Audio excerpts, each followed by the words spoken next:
Howdy, welcome back. I'm Steven, and this is FWP Reviews. Today, we're talking about a movie that needs no further introduction, Spider-Man: No Way Home.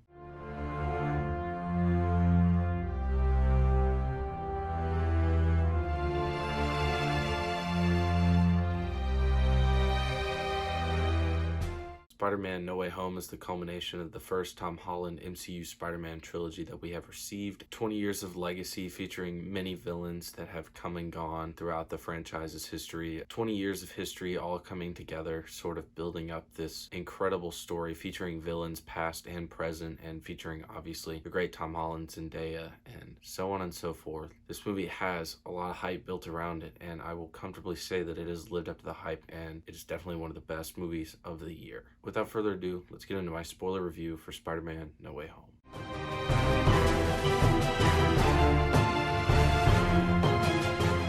This movie, of course, features some of the great returning cast members, Tom Holland, Zendaya, and Jacob Batalon, as well as, obviously, Benedict Cumberbatch as Doctor Strange, but we also get a lot of returning villains from past franchises, including Alfred Molina's Doc Ock, Willem Dafoe's Green Goblin, and Jamie Foxx's Electro, which is a lineup enough until we get to the big things, but we'll touch on those a bit later. Remind you, this is a spoiler review. We'll be talking about all of the nitty-gritty, so bear with me. I think that Tom Holland has continued to prove that he sort of can be Spider-Man in almost all regards, as we get to see the culmination of an arc really kind of ending in this third movie that really acts as just a propulsion towards what could potentially be a more traditional Spider-Man story for Tom Holland's Spider-Man. This is all extremely exciting, but every time he puts on the mask, he's great, and so it's always a joy to watch him. And one thing that myself and others have not really been sold on was the relationship between MJ and Peter. I enjoyed some of the moments in Far From Home, but I was never fully sold. And then this movie comes along and I'm completely sold. This movie leans into a lot of the teen movie elements. It sort of captures that between Tom Holland and Zendaya, of course, also Jacob is a part of that friendship triangle, but also that relationship, that core romantic relationship really shines through, and they sell it so well. And I think that we all know why they're selling it so well, so no real need to speculate on that.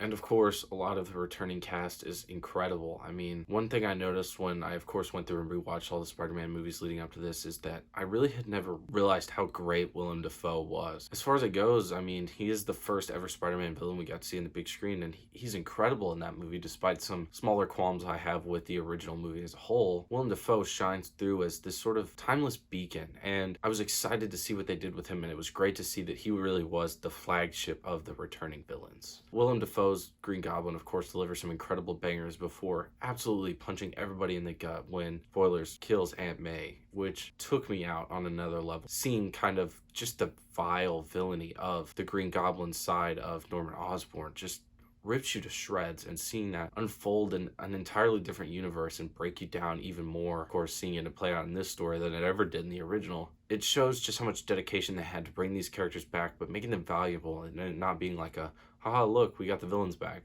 Which of course is what it is in the marketing, because that's how you want to get people in seats. But the reason they keep making money and keep having people come back to see this movie and keep talking about this movie is so lasting is because of how much respect and talent they poured into it. Jamie Foxx and Alfred Molina, both, of course, great when they come back. You would expect that, and they both live up to the hype excellently.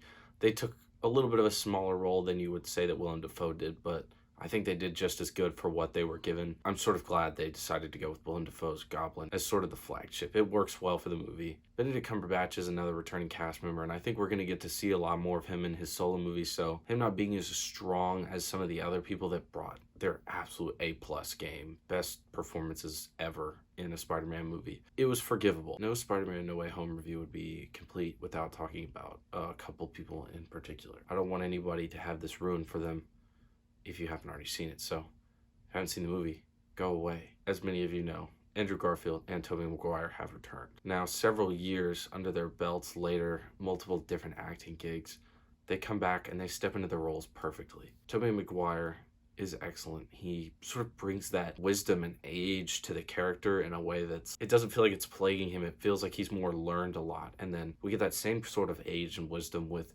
Andrew Garfield, but we see how the age has kind of bittered him up. This sort of acts as a catalyst for maybe him doing better in the future after the tragic events of The Amazing Spider-Man 2. Now, as much as I love Tobey Maguire and what he does, Andrew Garfield is in a different league, as he always has been. I really think he is the best Spider-Man, and especially after seeing this movie and seeing the outpour of love for him after this. It just warms my heart, and let's make The Amazing Spider-Man 3. Cast this, cast that. But what about the movie? Well, the movie can be a little bit messy. I don't think this is the best comic book movie ever made. I don't even think it's the best live action Spider-Man movie, as damn close as it is. But I think a lot of people's emotions are getting to them. But then again, people's opinions are what they are. I just think that the emotions are getting to everybody, and claiming that this is better than Infinity War and Endgame and Into the Spider-Verse would be preposterous. This movie has notable flaws that even I, the nostalgia-blinded MCU fanatic that I am, noticed these flaws, and it did detract from the experience, which is why it doesn't come in at that perfect 10. It comes in at a 9 for me. One of the big issues that people have touched on, and I have touched on thinking about this movie, is the tonal issues. It's not as much I have a problem with the humor, because the humor is great, and there's never too much of it. And the serious stuff is almost pitch perfect. I mean, there's some segments I'll talk about later when I start talking about the stuff I love again. But it switches really fast between those at times, and it's kind of trademark for an MCU, but in a way it's more noticeable in this movie because there's less humor and the abrupt switch feels out of place. And there definitely are times for humor and times for the serious stuff, because this is naturally a very dark and serious movie. But again, some things just shifted too fast in the tone. The movie leaves questions. There's never a certain, this is what happened and this is why it happened. There's always, well, couldn't they have done this or couldn't they have done that? Which happens in a lot of movies, but it really felt prevalent in this movie. And of course, it's hard to complain because the movie we got was so good. But of course, you have to remember that that is an important part of a movie, is to make a coherent, relatively straightforward movie at times when it should be, instead of overcomplicating it when it shouldn't be. This movie broke my heart in a way I never thought a Spider-Man movie ever could again, after the tragedy that The Amazing Spider-Man 2 was. We start, of course, with the death of Aunt May, which is just a hugely pivotal moment in this character, and it sort of cements how this trilogy has been an origin trilogy for Tom Holland's Spider-Man to go into the more grounded, traditional style of Spider-Man, which of course some people have been missing. And a lot of the comic books, I think, have gone traditional Spider-Man, Spider-Man in the Avengers type stuff, and I think we're getting a backwards version of that, and I think it works for what it is, and I'm curious to see how he'll eventually come back into the fold. But I really hope that they do make strides to make some personal, down-to-earth Spider-Man movies, because every movie is huge now, and a huge Spider-Man movie obviously paid dividends, but a grounded Spider-Man movie is one of the most proven formulas, and I would love to see it done with Tom Holland, because I think he's doing a great job, and there's a lot of potential with the characters, and of course, the budgets and the talent behind all the Marvel movies is, okay, we're going to get a good movie, so can we make a good Spider-Man movie? We'll see. In terms of this movie, though, of course, the story is huge in parts, but also at the same time, it feels really personal. The scene following the death of Aunt May is the most beautifully shot MCU scene probably close to ever. I mean, it's gorgeous. The rain, the lights, and you're just reeling from that death, and that scene just really cements this as one of those gut punch movies that really just does you in and builds this story so well. And then, of course, we get to see some great work with Toby Mcguire and Andrew Garfield, and they really are supporting characters in this movie, not just cameos. It feels like we're getting some of their legacy and seeing not as much like specific, oh, we fought this guy that you thought we were going to fight, but we never got to make that movie. It was, where are they and what did they do with what they were given? And it sort of acts as a lesson, of course, to Peter, who is still learning. It's great to hear how they're doing, even if it is a little bit heartbreaking. Now, seeing Andrew Garfield, of course, get redemption, that hurt me. That hurt me on a spiritual level, but it is so good to see that. But like I mentioned, they are supporting characters, and they get to add to Peter's story as well as have a little bit of play with their own stories. Seeing them all come together is just beautiful. It's a little bit hard to distinguish them in the final battle, but I do not care, because it is so cool to watch 3 red-blue blurs beating the crap out of some very well-known villains. It was so entertaining, that finale. That third act, brilliant. And of course, this movie sort of ends on just a gut-wrenching sort of twist of the story, as Spider-Man really is alone now. And like we've seen in the past with the death of Uncle Ben, we've seen these Spider-Men, the 2 previous Spider-Men, have to become their own men and learn how to be this, but they've always had the support of long lifetime friends or girlfriends, significant others, as well as having their Aunt May. Spider-Man is completely alone, which provides for the introduction of some really famous characters or less famous characters that we could build up through the power of the almighty MCU. This door that's being left open, of course, sort of wrenches the heart. It kind of cements this emotional movie as one that is a turning point for this character. We really see how willing and able he is to become the hero we know and love. Sort of like how the end of The Amazing Spider-Man 2 is for me, personally. I love that movie. And that end part when he picks himself back up and he goes back out there and he fights the Rhino reflects really similarly to how we're seeing Tom Holland's Spider-Man now deal with, of course, the fallout of his decision to take the biggest L in the history of all L's. And by taking this L, all of his friends forget him, all of his support network gone. Now this leads to the end where we get to see that beautiful web slinging scene with that gorgeous new suit. And phase 4 is the absolute pinnacle of comic accurate suits. We are eating good with these suits, and every time they crank one out, I'm like, it's gonna get old. They keep cranking out this comic accurate crap. You know, we've loved their grounded gray takes on everything.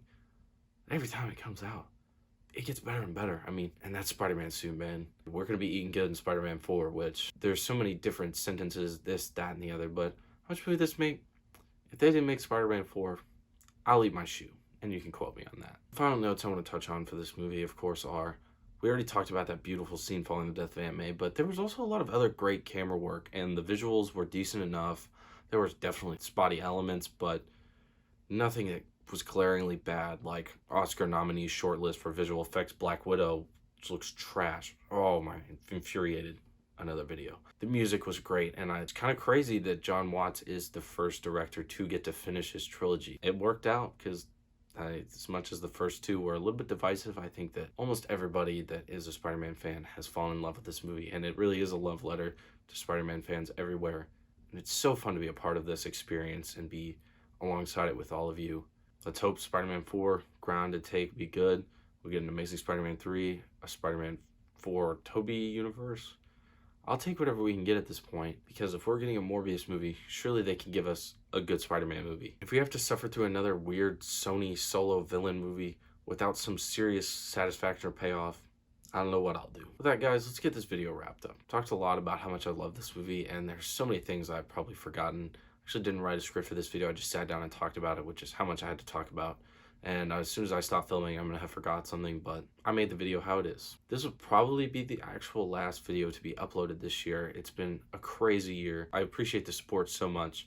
And in January, I'm gonna wrap up this year and get the awards done and get the top 25 out of the way. Very much looking forward to that. And then, of course, we're gonna look forward to the year of 2022 and what it holds. Maybe a smaller year in terms of numbers, but in terms of quality, I think I've been going up and up, and I hope to keep doing that. Until next time, follow my Instagram at FWPReviews100 for daily written reviews about the newest movies. With that, this is FWP Reviews signing off. Thank you guys so much for watching. I'll catch you on the next one.